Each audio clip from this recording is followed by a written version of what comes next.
السلام علیکم ورحمۃ اللہ وبرکاتہ۔ ناظرین، امید ہے کہ آپ حضرات سے بھی خیر و عافیت سے ہوں گے۔ میں آپ حضرات کے سامنے آج سچے خوابوں کے بارے میں کچھ عرض کروں گا کہ کون سے سچے خواب ہوتے ہیں۔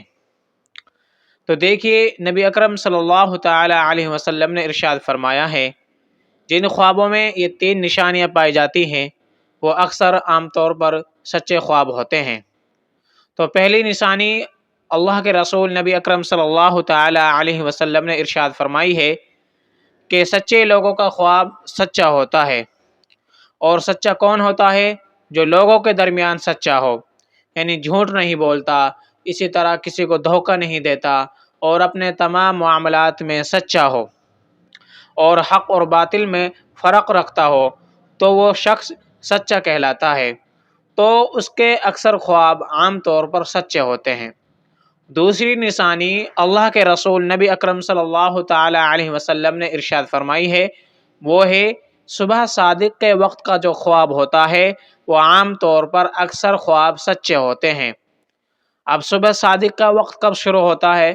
تو دیکھیے، صبح صادق کا وقت جو ہوتا ہے وہ فجر کا وقت شروع ہونے کے بعد ہوتا ہے، یعنی عشاء کی نماز کا وقت ختم ہو گیا ہو اور فجر کا وقت داخل ہو گیا ہو تو وہ صبح صادق کا وقت ہوتا ہے، کہ جب انسان رات میں سویا ہو اور سو رہا ہو اور صبح صادق ہو جائے، اب اس کو کوئی خواب نظر آ رہا ہے تو خواب عام طور پر سچا ہوتا ہے۔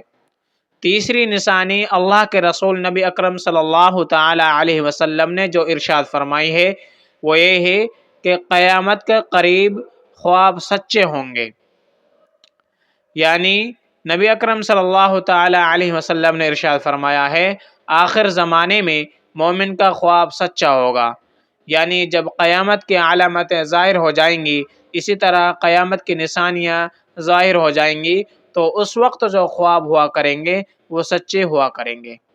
تو یہ 3 نشانیاں اللہ کے رسول نبی اکرم صلی اللہ تعالی علیہ وسلم نے اپنی احادیث مبارکہ میں بیان کی ہیں۔